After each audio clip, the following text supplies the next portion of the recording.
And go for it. Welcome back. Welcome back to Lat B MMA Podcast. As always, I'm your host, Emmanuel, coming in with the best co-hostess. We have Cheney filling in the backseat, getting it done. Oh, what a week we had ahead of us. Unbelievable news breaking, amounts of news dropping. First and foremost, I guess the first thing we got to say,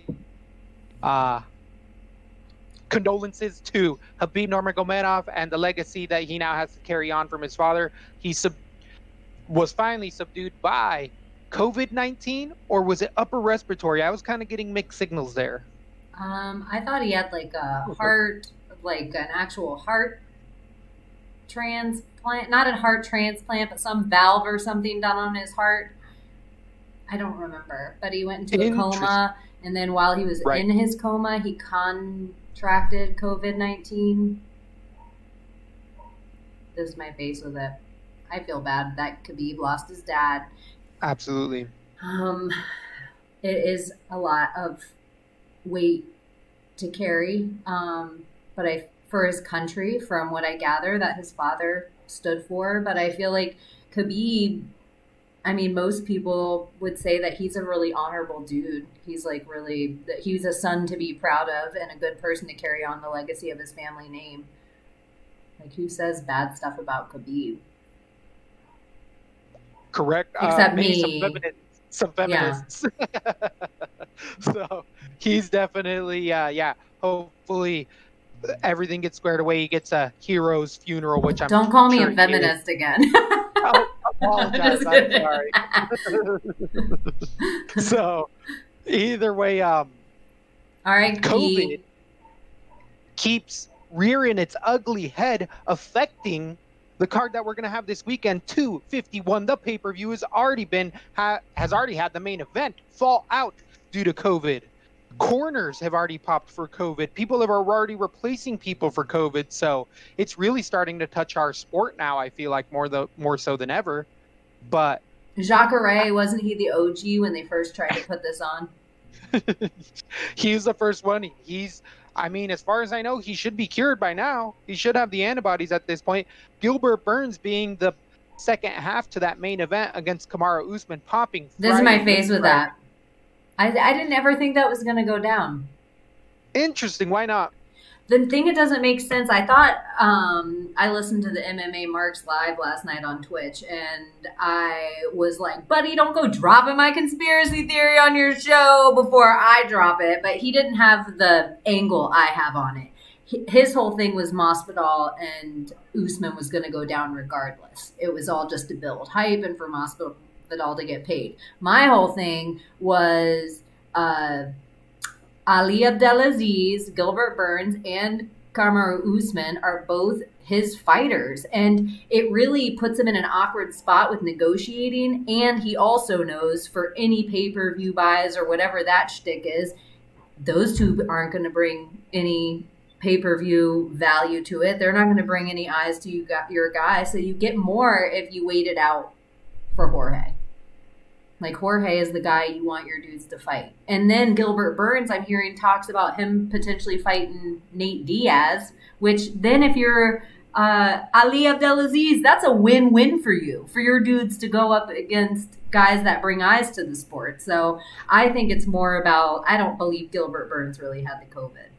Well, he's going through it. Apparently he's had a bit of a headache. He's been quarantined in the upstairs bedroom, and he's been able to tweet up a storm because is coming in hot all over Twitter, as you're saying, calling out the journeyman Nathan Diaz. Diaz coming back and being like, whatever, I'll get some. As you're saying, both of these fights are better fights than Usman Burns, I feel like. Even though that was gonna be a fun fight, it is a completely different stylistic matchup with different opportunities that arise in this fight. But wow. What a week we have still ahead of us, because we still have fights that could not, I mean, there's weight issues that people are having. The first thing I'm seeing on Embeddeds is everyone gets off the plane and says, it's so hot. It's so, oh, you're in an arena in a foreign country. When have we seen this? Back in the early 2000s, where interesting issues arise in the fight, which is usually a lot of extra sweatiness, people just gassing. The fact that for them, this fight card starts at 2 a.m. real time for them, so we can watch it live here in the United States at our regularly scheduled programming times. It's factors that are going to play into some of these fights falling out. I just don't see them all staying together, honestly. I think it's going to be extra hot. I think the temperature is going to matter. I think that temperature is going to break them down. I do think, like you're saying, the sleep schedule is going to matter. Let's see. Everyone I've watched in interviews and everyone I'm looking at just over the main card, I feel pretty comfortable about the main card making it. There's one or two. There's two main card people that I'm worried about, and we'll talk to it when we get there. Is it weight issues? As in potential weight issues. Potential. People that have had weight issues. Yeah, absolutely. Somebody we have to worry about. Do you think travel time? Yes, absolutely travel time. And that's one thing that is going to be a big playing factor. We like to talk about back narratives and whatnot. Some of these fighters flew out Monday from America. That means they're getting there in 6 days. You're not going to acclimate, let alone change your entire sleep schedule. Jet lag, even though Dominic Cruz doesn't believe in it, is a real thing. It is a real thing. Yeah, it's a real thing. So some of these teams that have done this before will just stay up. Some will try to keep their regular schedule and just work through it. But these are external factors that affect performances. As we're saying, some coaches, Mikey Brown, Big Mike Brown from American Top Team, #1 corner to the secondary side of the fight, couldn't get on the plane because he popped for COVID. So that's a tactician. That's tactical moves.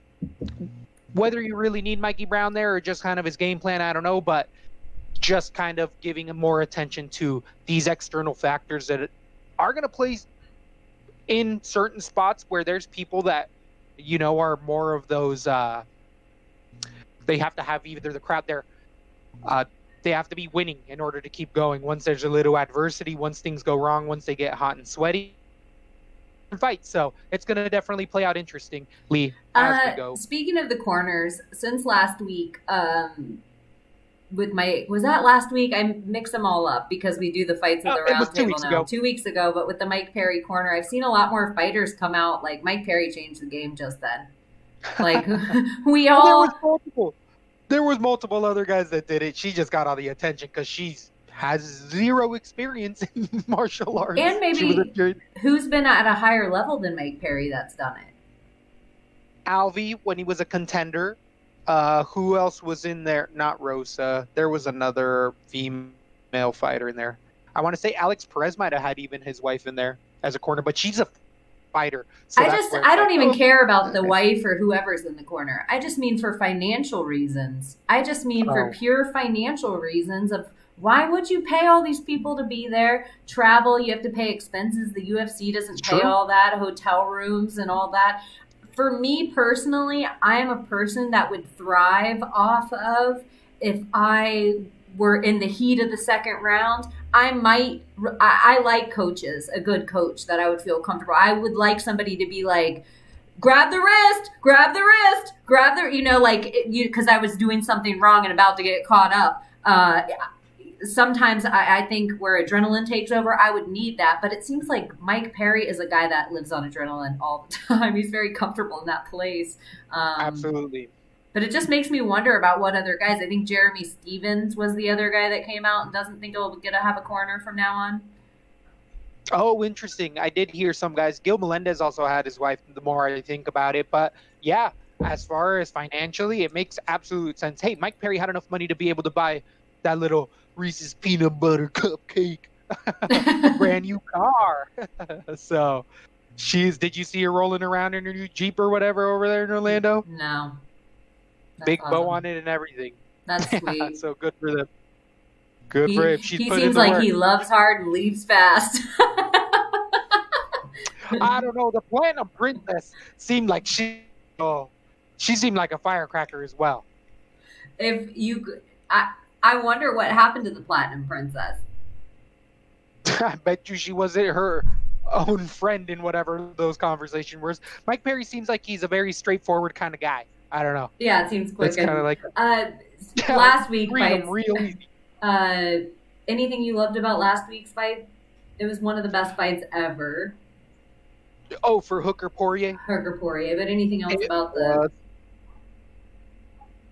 I mean, I've been so entrenched in doing all of this that I can't even think of what other ones were. There was a bunch of finishes, a couple fun ones in there. The Poirier Hooker match, fight of the year potential for sure. I don't know. I think it's in the running, but I don't think it's a clear number one by any means whatsoever. Hooker put in a good showing. The Paul Felder curse is real. Yeah. You fight Paul Felder, you're never the same person. And there's been a lot of footage of Daniel Hooker not being able to give an interview afterwards and going straight to the hospital, and kind of people seeing the damage that's occurred on a young man still. Apparently, he was in the hospital, and Poirier got wheeled in with a curtain between them. And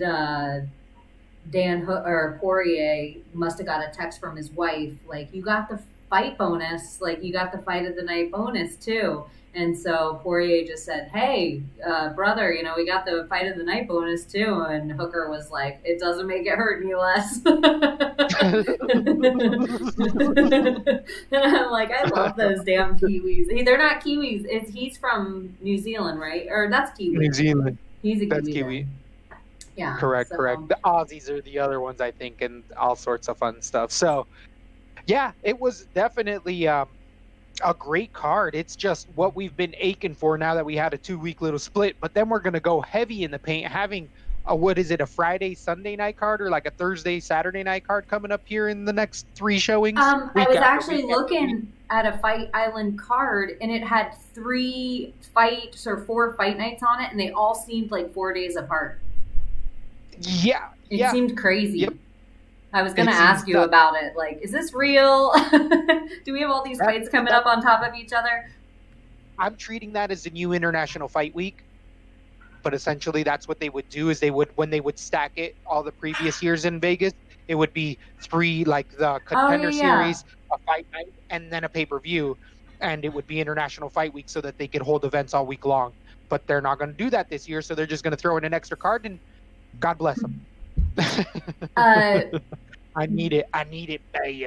I can't wait to see what you're gonna do. I feel like this main event is 2 fighters. It's like your hardcore guy that you've been a ride or die from for over a decade. One of your OGs, way before Usman, and then Usman, the dude that clearly you said was going to wear the belt when he was in the Tough House. Like, you were like, this guy, watch him on his way up. So it's crazy that they're fighting each other. And I don't want you to say anything now because I don't know what you're going to pick. And I want to save all the shit I'm going to talk about the Fight Pick Championship because I'm 15 points behind Alpha. And I'm in this spot of I have to pick an underdog. He picked, and he didn't do it on purpose, but he picked the favorites. And I like all his picks where I could easily be like, those are my picks. That's exactly what I agree with. I can't pick those. I need 15 points and then some. Need to call an audible. This is intense. It is down to the wire, the final week for Fight Pick Championships. It just snuck up on us.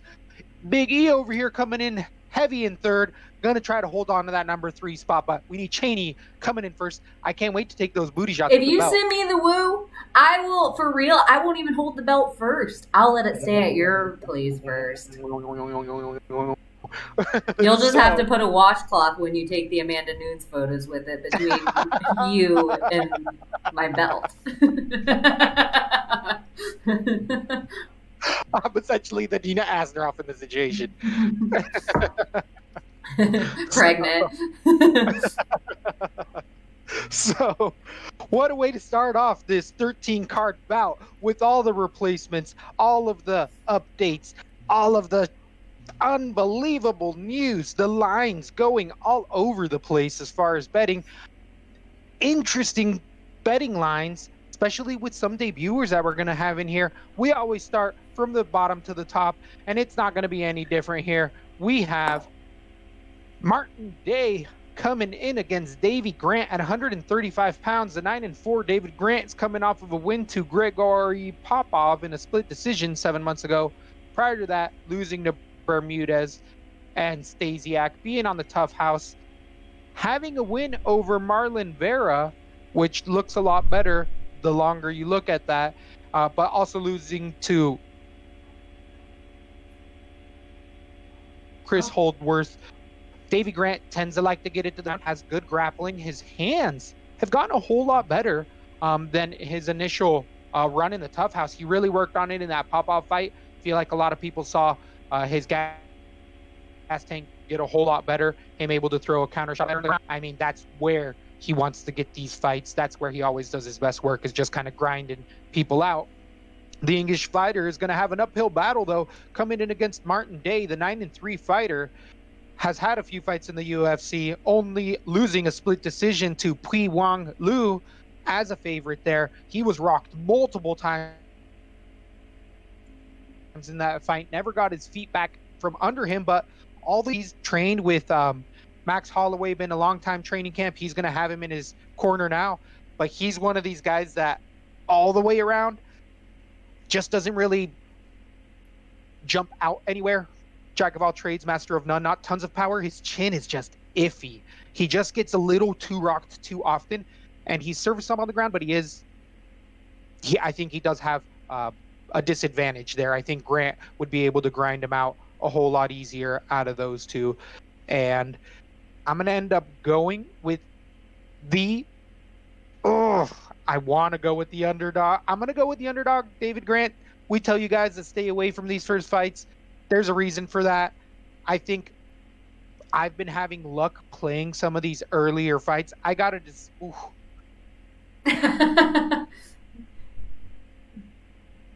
Uh-oh. I got Davy Grant decision. I want to say Day. That's what I have. I think Grant can keep it striking.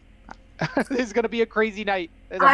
It's such a crazy night. I have Grant decision too. And I actually am surprised for the first time. I've tried to make some of my picks before we came on, but I'm opening up what Tapology has for the first time. And I almost wanted to change my pick because I'm like, oh shit, only 34% of Tapology thinks Davy Grant's going to win.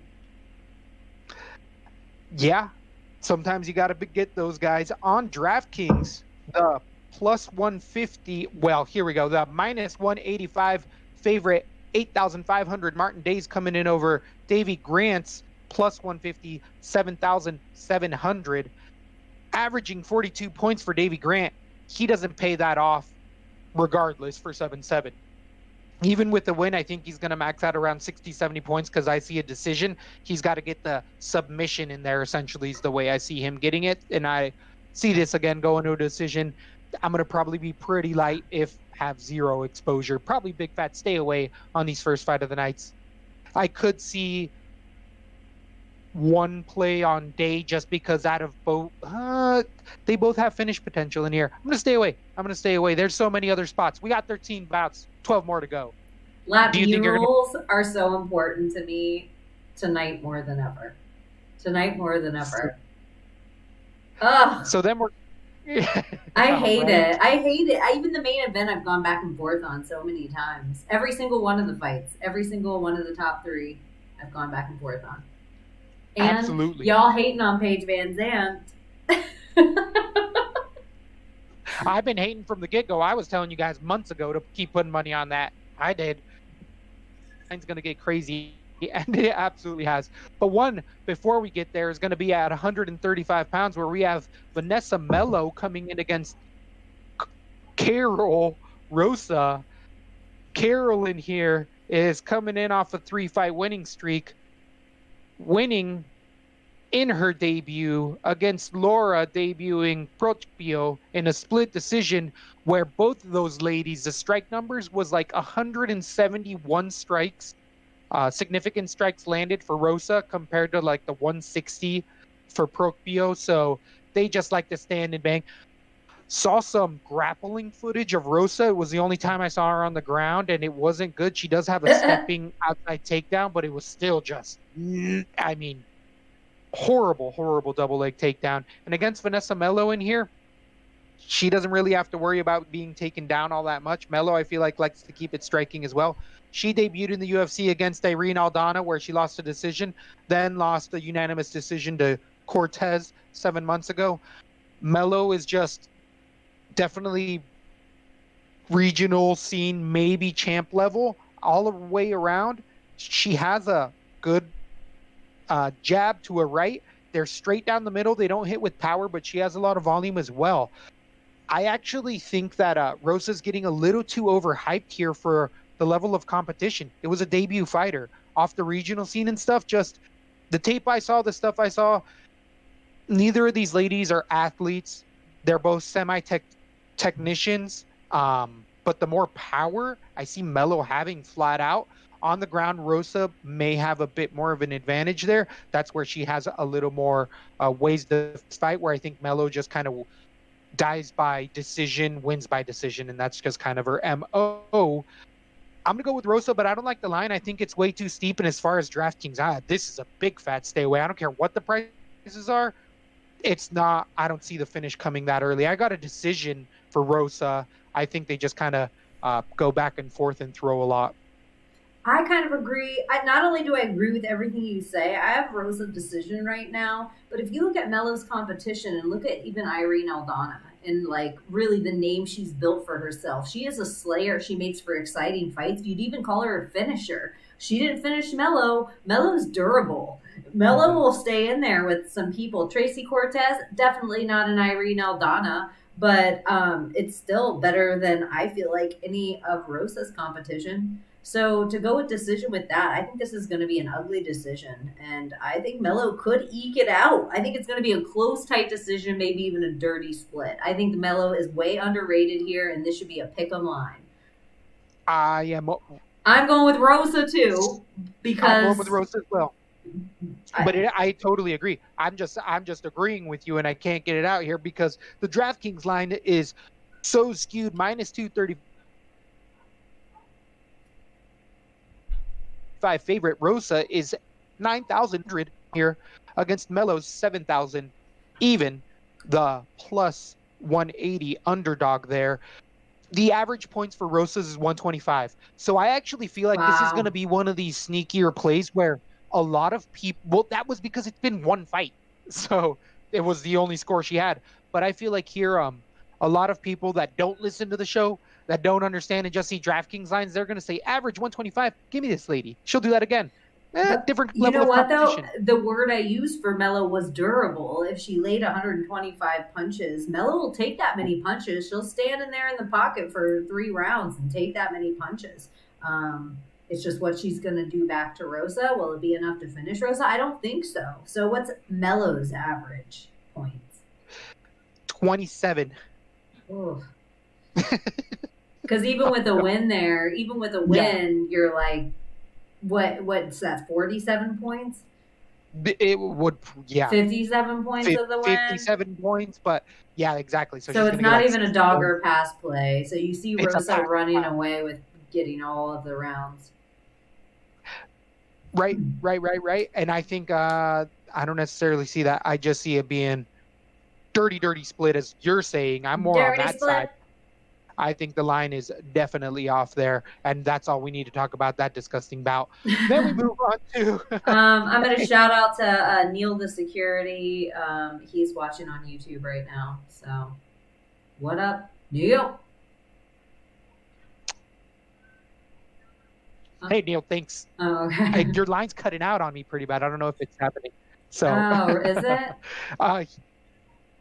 Your line's cutting out on me, too. Yeah, all of a sudden you're freezing every once in a while. You too. So, getting back to the debuting fighter, hopefully it just works out. We have debuting Zagulov coming in against Julian Paiva in here. The 19-3 fighter is coming off of a big win against Mark De La Rosa with a TKO 4 months ago. Prior to that, losing to Bitorin via cut stoppage in an amazing one-rounder, beating Kai Kara France and losing that split decision, but also having some wins there in the Contender Series. Paiva's come in with that tragic story of his girlfriend, but avenging her essentially, and just coming back and showing tons of power, if not a black belt by this point. The Brazilian young man has definitely just shown that his gas tank is up to par. He showed that in that France fight, and takedown defense is getting better and better nonstop. It together at 24 years old, and maybe not even just starting to put it together. He's just, this is where he's at, and he's only going to keep growing from here. And if that keeps happening, these discrepancies in what is that betting is going to keep going, because Paiva just looks like he has all the right stuff in all the right places right now. Against the debuter, Zako Zugulov here, the 13-3 fighter, has some actual competition level that's UFC caliber. Last beating Ali Bagatinov in a split decision. Prior to that, getting one over Tyson Nam in a decision where he hurt Nam a few times and made that close. Some of the decisions he's lost in there, also very competitive. He's a Kazakhstan grappler fighter. He has a solid double leg takedown. He has good timing on a single leg.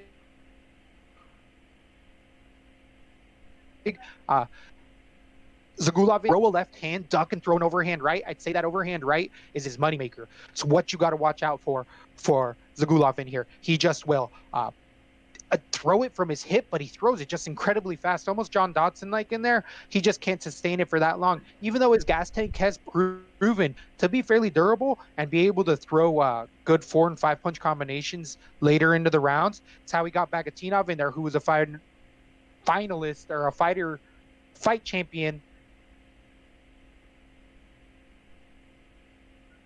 contender in there. Bagatinov had all sorts of credentials until he paused, but I think the 31-year-old is going to come in here and make a good name for himself, but I think this is just a little too much, a little too soon. I believe Paiva's opponent fell out, and Zagulov was like, I'm over here, I'm credentialed, I'll take the fight. So I think Paiva's actually going to stop a couple of these takedowns, and after that, he's just going to keep growing with his striking lead, and I think it's going to end up being a TKO finish round number 2. Julian Paiva could even move it into 3, because I like the durability of Zagulov. He's definitely not someone to take lightly. Who do you think you got? I have Paiva by decision, but I really just think he's going to kind of handle Zumagulov everywhere. I just think Zumagulov looks like he has a durable face that can take a lot of punches. And he looks like he has that body style that he looks sturdy. So I'm going to go with Paiva. I like his UFC experience. I'm going to stick with what I know here. I think he's going to go in and handle it everywhere that he should. What are their costs on DraftKings?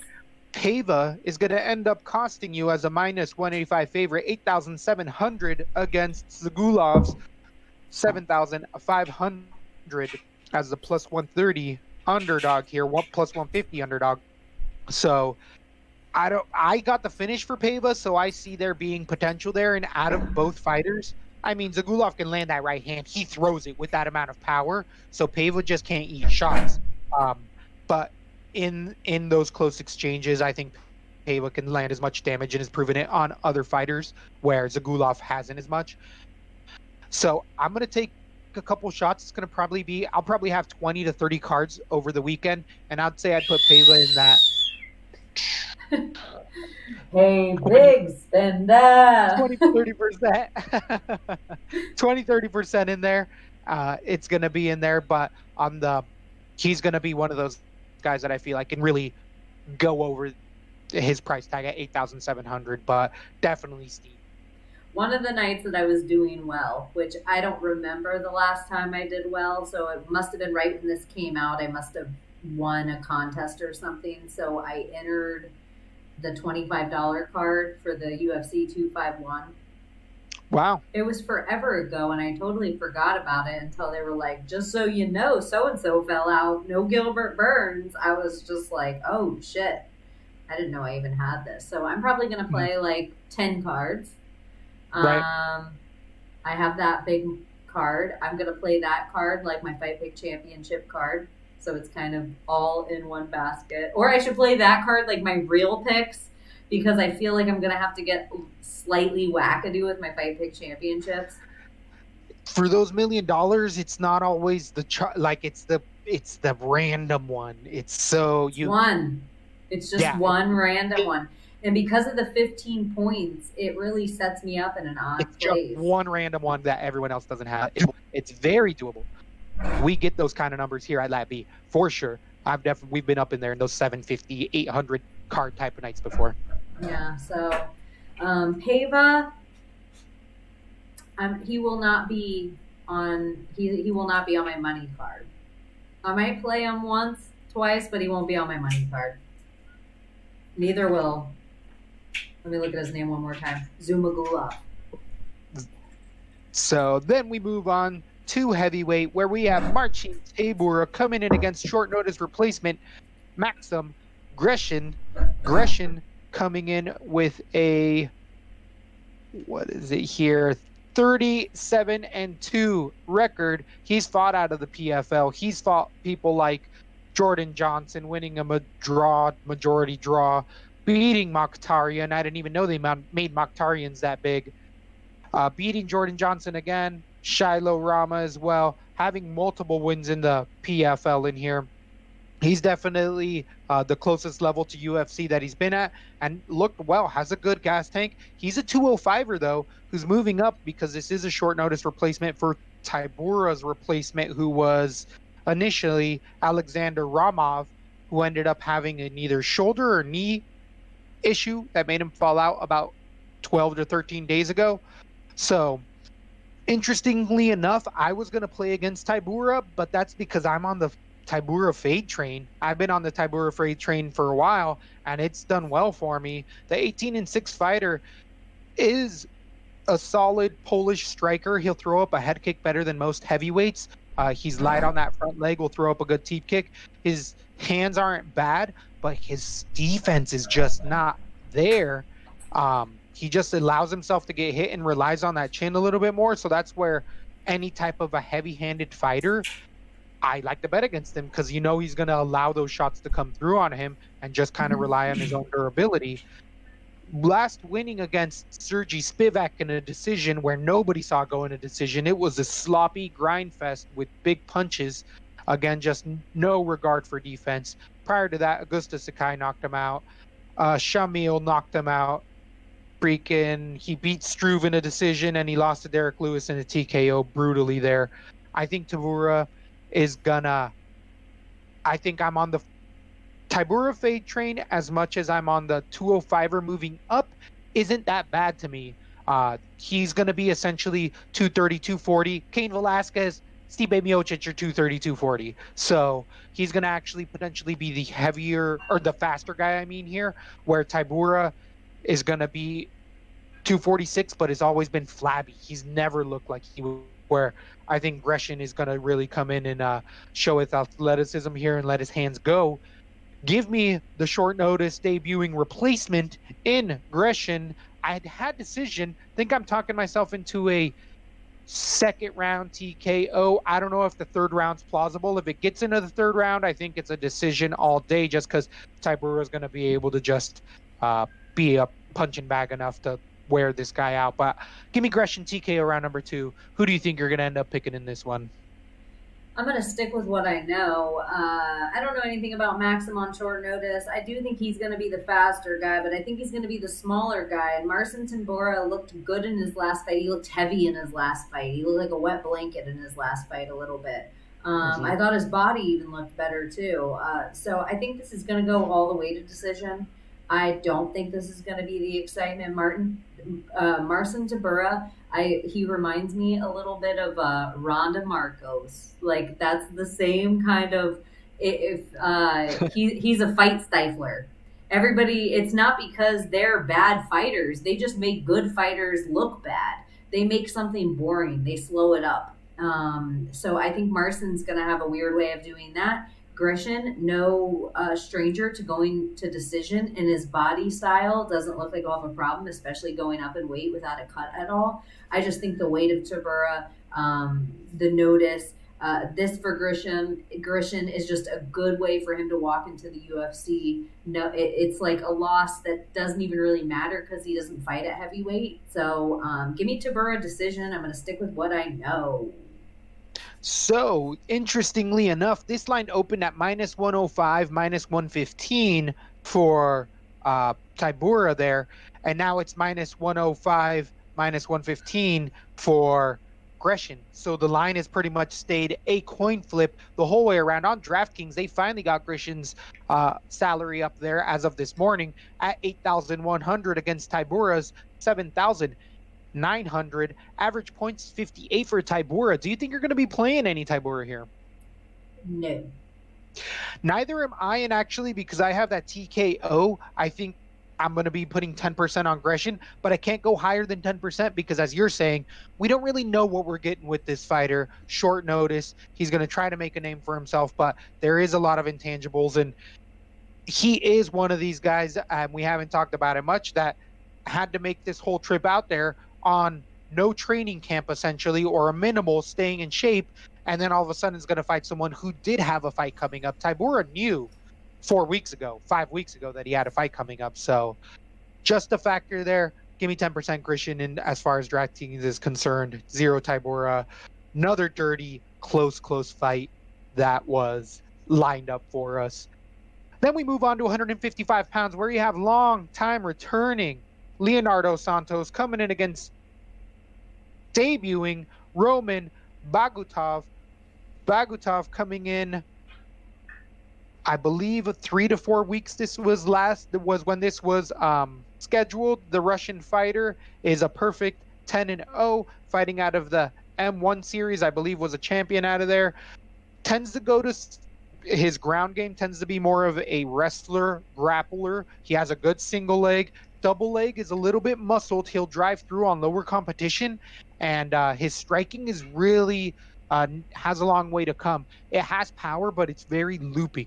Very, very looping, and he really just kind of uses it to get to those legs, to get you on the ground and just kind of land top control. If he can't get a submission on you, arm triangle, a lot of wrestling-centric type of Dar scissor, front headlock type of series stuff, then he'll just stay on top and just kind of grind and pound you to a decision.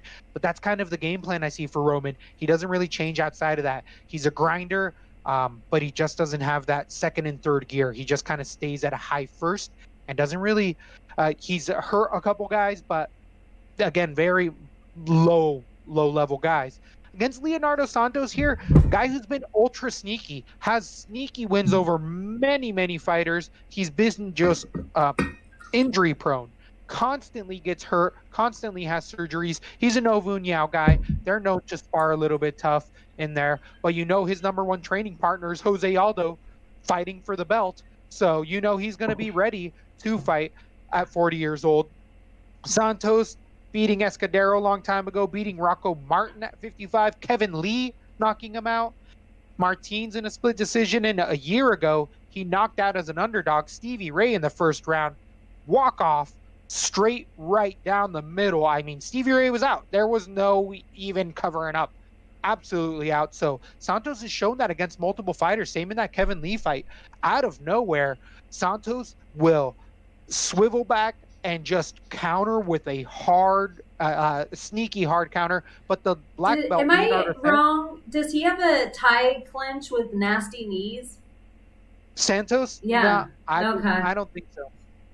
I don't think so, but not to say he probably doesn't have a clinch in there. I just haven't seen much of it. He's definitely a much more slick outside striker than you would think. His credentials all came with his black belt jiu-jitsu level. He was a black belt, but he's one of these guys that has proven that his hands are ultra deadly. It's just that lack of consistency why people tend to not bet on him, and I'm one of those guys. I'm just really tentative because you don't know at 40 years old at this weight class if he could be, wake up on the wrong side of the bed and be a completely different guy. This is ancient, but he doesn't fight often, so doesn't take a lot of damage, especially in that Stevie Ray fight. Took 0 damage essentially in there. I think though Santos can stuff all of the takedowns from Bagov, Roman in there, And I feel like Santos, even if he gets taken down, is super nasty off of his back and is going to be better striking. So I think that it's only a matter of time until Santos gets him out of there. I'm going to go TKO round number 2. Leonardo Santos for the finish in this one. Who do you have in this fight? Right now, I was just changing my pick in the Masvidal Usman fight. I was just arguing by what you were saying. I'm like, oh, maybe I'm going back the other way. Because I kind of see Bogatov has better grappling. But Santos, I don't know why. I see on his timing is just going to be better, faster. And I see by the second round, Bogatov's going to go in for a very slow, labored takedown that Leonardo Santos is going to see right up the middle. Nasty knee, catch him. Another nasty knockout by Leonardo Santos. I'm going to stick with what I know again. I wonder if that's going to become a theme for me through the night. Yeah, I like everything Leonardo's shown me in there of recent. There'd be no reason to go with a newcomer. Submission? Absolutely. Can you see the submission? Can you see the neck getting caught up easy? Oh yeah, especially with the some of the doubles. If Roman shoots singles, he's not going to be as into it, but his doubles seemed very telegraphed. It was the yeah. word I was trying to think of, and while I was talking, I'm like, Santos, he's that level of black belt that will snatch it up in there. So I like the inside the distance prop for this one. If I was going to play a line, it'd probably be the inside the distance prop. So I like Santos in that second round. I like what you're saying as well. On DraftKings, you're going to get the minus 185 favorite, 8,800 against Roman's 7,400 plus 150. I feel like we've seen this line a few times already throughout the night, and the vets are coming in kind of heavy. Do you think you're going to play either of these guys on your DraftKings? Because for 8-8, I'm going to play Santos in some places. I'm going to put him on that. Because I can see him cinching up the neck on a labored double leg takedown, or I can see him knocking him out the same way. So I can see him finishing either side on this guy. So I got to put him some places. I agree. I think it's going to be in that 20% range as well. I want all finishers in there or high output. So definitely going to be an interesting bout. I am going to be, 20% for Santos. I'm not going to go with Roman anywhere in that spot. And then we have a ultra sneaky fight coming up in Makwan Amir Khan coming in against Danny Henry at 145 pounds. This is such a sneaky fight. You know I'm a big Hatchet fanboy when Danny Henry was cashing me out against Duadu, all that big money over 2 years ago. Since then, though, Dan Ige got it done very quickly in a rear naked choke there a year ago, but Ige's really proven to be a whole lot better. The thing that sucks in both of those fights for Dan Henry in there is that the Duadu fight was a quick overhand right, and the submission from Ige was in the first or second minute of the fight. So we haven't really seen much of Dan Henry. We've seen a lot of regional stuff. We've seen him be able to go a hard 3, but he's a long time since removed from that point. And he's one of those guys that just seems like a maniac in there. You want to love him because he's just crazy. But like you're saying, it's like hit and miss with if he shows up with matching the amount of craziness that he shows off beforehand. Well, he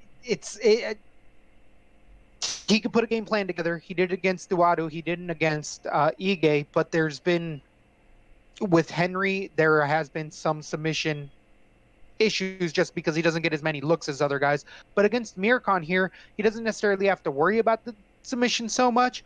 Amir Khan does have some of those front headlock chokes I was talking about with wrestlers, and that's because Amir Khan is a long-time wrestler. Mr. Finland is one of those few model type of fighters who also has an interesting story that Evil Twin didn't know this story, and I feel like we've talked about it. But I wish he could jump in right now. He eventually will, I'm sure. Yeah, I know it'd be easy now. He can just pop on over.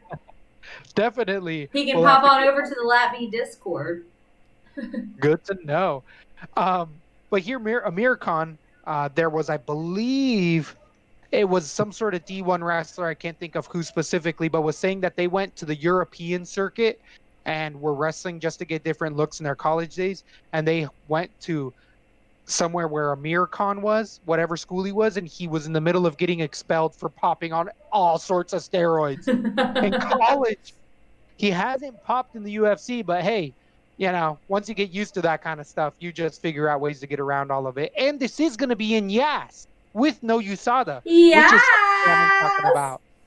So I'm just saying, no USADA, so could be a factor in here. But Amir Khan likes to get it done with his wrestling in there. I mean, he has serviceable hands, a little bit of power in there, but it's really his takedowns. He'll put a lot of takedowns on you, get a lot of top position.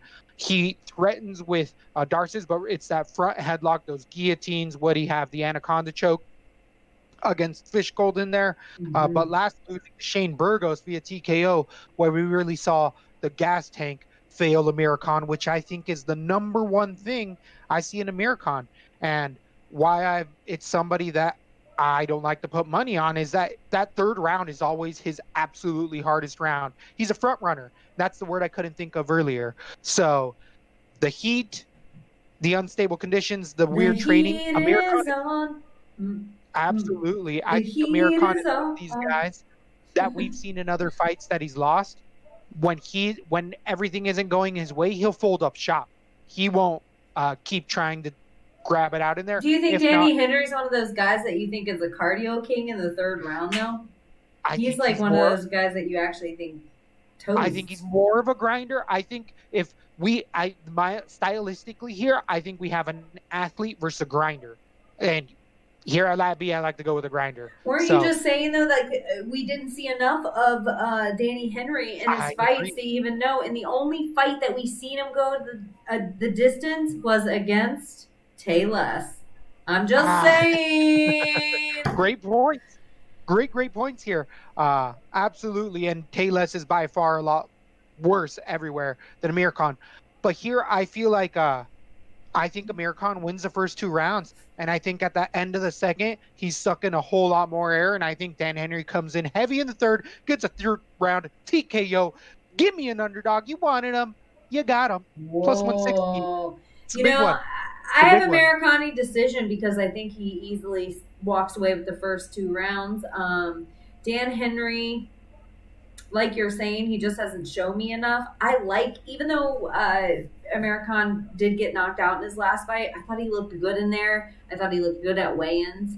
Where I went with Shane Burgos, so it wasn't like I was surprised. I just thought that was a step up. I like Danny Henry. He's just no Shane Burgos. I think his style is 101. I do think he's a grinder. He's like grinder 101 style. And I think he's going to get caught with one of those kooky American knees, spinning elbows, something wacky, enough to hurt him. And I have Americani decision, but I could see Danny Henry also getting that neck caught up. But if you're going to go with an underdog, Danny Henry's that kind of guy. Like, he's that kind of dude that doesn't wilt under the pressure of being a huge underdog. He comes in there like a fucking madman. He has that, like, Jeremy Stevens, like, 6 foot against the 5'10" American. Not too many guys taller than American in this weight class. So Danny Henry is taller. I mean, doesn't necessarily work out for James Vick, but it is just, I don't know. Kama Worthy was a scary play that ended up working out kind of well. It did. And I do like Danny Henry. I feel like I just shit on him a little bit. He is one of my favorite fighters, and I've kind of been an anti-Americani guy. And pro Danny Henry, it's weird to pick Americani right now, but I just want to stick with what I know a little bit. Well, like a lot of other people, you're going in heavy with Amir Khan at 8,600 on DraftKings against Danny Henry, 7,600. Averaging points for Amir Khan, 76 points. Henry is 73 points. So, interesting. I kind of like the dogger pass here. Even though I like your underdog play a little more, I feel like you're more secure in it than I feel about Americani. So I like the underdogger pass. I don't feel comfortable putting Amir Khan anywhere. At 8'6", I mean, Americani has to pretty much get a finish in there. He's just proven to me that if he goes a hard 3, his third round is just It used to be pretty much given called away. our Charles Oliveira quit, but we have both said no. He's earned it. He fixed it. He fixed it. His head's on right in there. But you are so right about Americani in that third round. He has a little bit of that quit in him. And absolutely. Yeah, I want to rename that. Maybe it should be just called "Duh Quit." But yeah, it does have that, and that makes me nervous when you're going against a guy who's a madman as one of the who just keep moving on you. So definitely, I'm going to be playing that 20% Dan Henry. I'm going to go 30% Dan Henry because I'm going to need some of these cheaper guys. And I'm going to have probably 10% Amir Khan in case he gets, I mean, he is flashy. He does throw some unorthodox things, and anyone can get caught with a spinning elbow. But I think there's volatility in this matchup. I think it's sneaky, as we were saying, fight of the night contender in here that people aren't talking about as much amongst Killer's Row coming up. I mean, I don't know. It's not my fight of the night contenders, but the next one is the next one. At 170 pounds is got fireworks written all over it with. I can't believe how good this card is. Every time, I will say the last fight, the Danny Henry fight to me, Danny Henry, I thought that could have been a premiere of the prelim fight. And then we scroll up to the next one, Zaleski Salikov. I'm like, that could be a premiere of the prelim fight, but it's not. I just think this card is so good. Sorry, go on. This is such a good card. At 170, Zaleski in here coming in with a 22-6 record. Last coming off of a win. Big win over Alexei Kunichkeo in a decision prior to that, losing to Ji Liang, beating Melender in a submission, beating Strickland in a TKO in here, also beating Good, having just some heavy-duty competition in there. Zaleski showing that he has a good gas tank, showing that he's versatile on the ground. He's definitely a high-level black belt and has proven that in the UFC before. Muslim Salikov, though, the 16-2 fighter, King of Kung Fu, is a Sandow specialist who, when he debuted, didn't look so good, losing to a jiu-jitsu guy in Garcia, just proving that his ground game wasn't necessarily up to par, saying that the UFC lights kind of got to him a bit. Since then, turning it around, beating Rainey, Nordine Taleb, and Strapoli in a decision.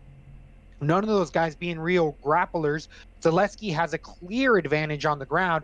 He has to get it there, but Muslim has shown a much better takedown defense-minded game plan in those last 3 fights, and has really just shown looked a lot more comfortable than his debut against Garcia in there.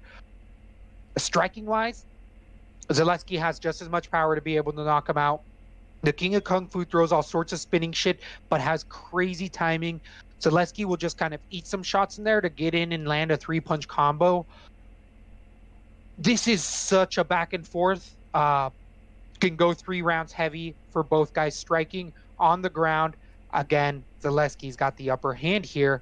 I just don't know if it necessarily gets to the ground. I think Salikov can keep it striking, can keep it upright. He digs in well with those underhooks, and Zaleski's takedowns are good, but they're not that good. I think Muslim's going to be able to defend him, and it stays in that kickboxing bout. But in that same vein, Zaleski can also beat him striking. Zaleski's no joke. Melender is legit strikers in there, so I keep going back and forth. I flopped multiple times on this fight. I want to go Salikov decision. I could wake up, fight week after weigh-ins and go Zaleski decision. I think there's got a dirty split written all over it. But if there's a I can't even say if there's a finish. Zaleski has more options for the finish in my point of view with the ground game, but I don't think Muslim allows it to get there. So give me Salikov decision right now. I could see myself going Zaleski tomorrow. Oh, this is so close. This is such a close fight. I just feel like Salikov has a padded record. He beat Nordine Talib at the very tail end of his career. His jaw couldn't be put together with more duct tape and soldered wire. Zaleski is no joke. He did get caught in his fight with Xing Liang, and it did send, a mini hype train again on. But that's just how Xi Liang fights. It's chaos in a different way that is not Salikov. So if Salikov comes in with the same shit that he tried to with a bunch of no-name guys, he's going to get his neck caught up by Zaleski. I think Zaleski's going to have the crisper striking. I think anywhere that Salikov goes for the takedown, Zaleski has the submission, at least to get out of it, submission defense. And then striking-wise, Muslim does do some crazy things, and I actually didn't think his hype train would last so long. I thought Nordine Taleb would figure him out, but Nordine Taleb doesn't have enough chin. I think Zaleski, though he's been knocked out, he does have more of a chin significantly than Nordine Taleb. I would put Zaleski against Taleb all day. So I have a Zaleski decision now, but after hearing you, I don't like a Zaleski decision. I think if it goes to decision, it's Salikov's decision to be had. I like the submission better. I think Zaleski can find that neck. I'm going to do it in round 3, though. I just think it's going to be a slowing down of the strength and speed of Salikov that Zaleski's going to catch him coming in and be able to cinch it up. Yeah, you make great points. I think that this is just one that you kind of got to have exposure 10 and 10% to each guy. They're right there at literally that coin flip, minus 110, minus 120. Salikov, you can switch those lines and you're not going to be wrong by any means whatsoever. Do you have a finish for Salikov anywhere? I mean, does he have the potential? Do any of these guys, can they finish? Every UFC fighter, but sure. On lap B. That's why I got to go 10 and 10% for either of these guys. I can't go 0 and 0, which I've done on multiple other fights. But this, I think you got to have one of these guys. What are their point potentials on DraftKings? On DraftKings, their averages here for Muslim Salikov at 8,200 as the minus 120 slight favorite is an average of 70 points, 8,200. For Zaleski Dos Santos, 8,000 even, average 73 points on DraftKings. I like your idea. I don't think either guy hurts you by going with them.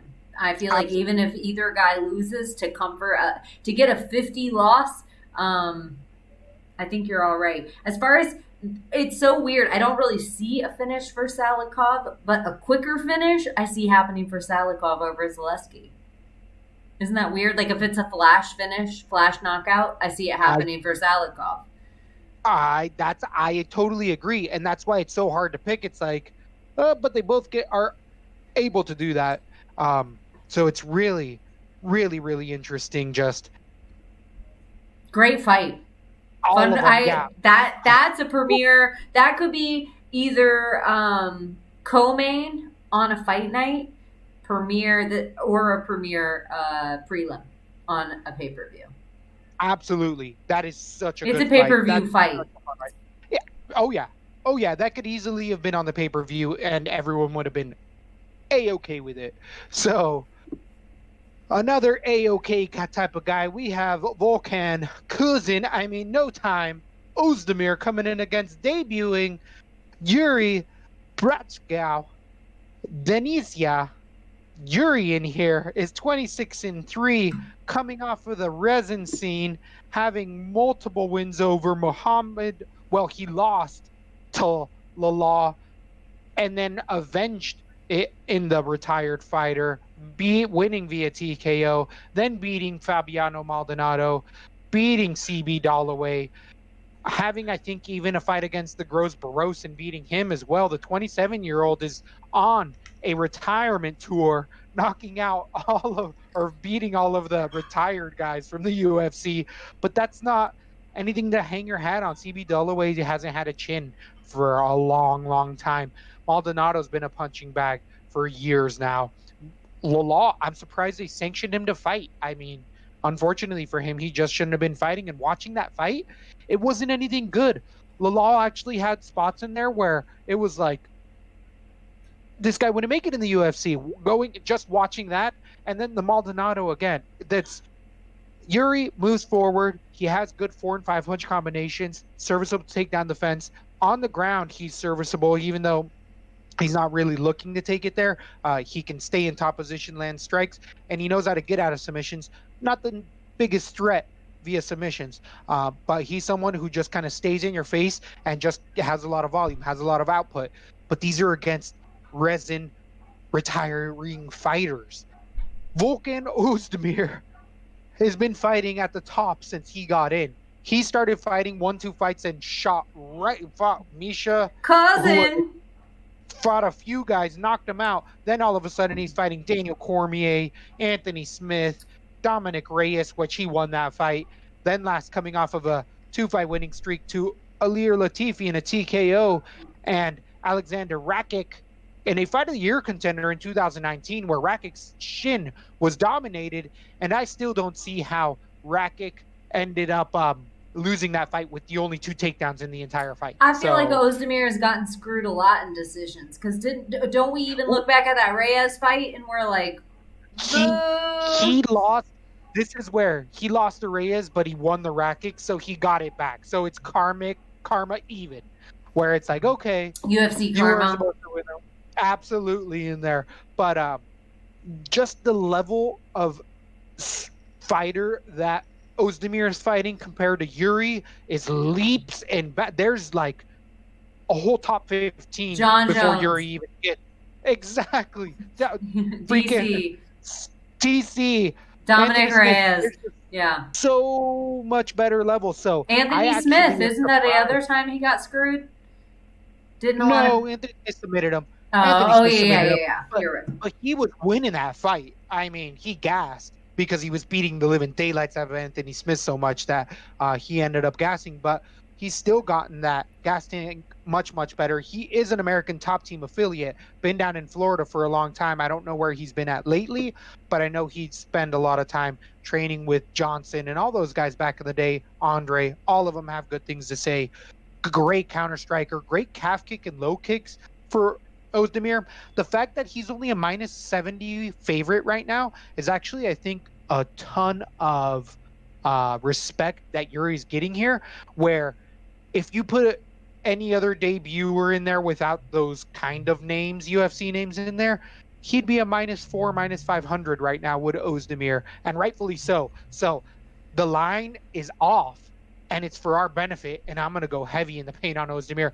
I see him winning TKO round number 2 or 3 easy, if not submission, because he hurts him and then snatches up a guillotine. But Ozdemir... Dare I say that Amanda Hebus is getting some of the heat that Ozdemir should be having? I could see that, but okay, because if people are sleeping on this, this is where I'm going to stock up. Like, this is where I love that here. Even though he's a slight favorite, I don't think Ozdemir, he has enough ring IQ at this point to also respect Yuri's power. And he's going to line it up and take his time in the first round and not burn himself out just in case. We've seen him do that in the past. He's not going to let that happen. Second round, he's going to have everything lined up strong. He's going to get his leg kick just right so he finds the opening, and he's going to knock his daylights out. I have Ozdemir easy set up KO round 2, maybe even a walk away to KO round 2. I kind of think the violence that Ozdemir is going to bring in this fight is kind of what he needs again to reestablish himself in the heavyweight division. Even though Yuri is not an anybody, it's not because Volkan hasn't fought somebody's. It's lacked that violence for a little bit. That heavyweights, we feed on with the heavyweights. Derek Lewis, who's a known finisher, couldn't knock out Alir Latifi. Ozdemir got it done quick, fast, and in a hurry in there. Just saying. I like your pick of MMA math. Is Ozdemir a little bit maybe like a linchpin type player in this? Absolutely a linchpin, because he's only -170, 8,400 on DraftKings against 7,800 for Yuri in here. Linchpin. I mean, is there anything better than a linchpin? Yeah, especially right there in that mid-8s. That's totally affordable. And we've also seen Ozdemir the type of guy to have his nose on the side of his face and finish a fight. So you're not worried about him not, getting knocked out in round 1 or quitting. Yeah. So I love the idea. He's a guy that we can trust to put our money on for linchpin status. I love that. Yeah. I have a round 2 finish too. So absolutely in there. So I'm going to make that bet TKO round number 2 via lat B standards here when we're both agreeing that heavily. And as well, I'm going to have to back off and be like, okay, I can't have him in all 30 of my lineups. 20, 2/3. Absolutely. He's going to be in a lot of my lineups for that amount of value. In a decision, I still see Yuri anywhere for you. I won't have Yuri anywhere, but for 30 cards, will you play him on 1 or 2? Nope. Oh. And yeah, I'll play a lot of guys, but I don't see the finish potential there. As we're saying, better fighters haven't been able to finish Ozdemir. So I'm not putting my eggs in that basket. So 0% on that Yuri card. And then do we get into the business or do we keep rolling? Yeah, I'm going to drop the business here, and I'm actually going to stop the stream from anyone watching on YouTube because it's been like seamless and I don't want to fuck around. And so I'm going to restart the stream. So we'll be doing main card only when we start. And you and I will be right back here. I'm going to go get new rocks for the pond. So yeah, this is a perfect spot for the business.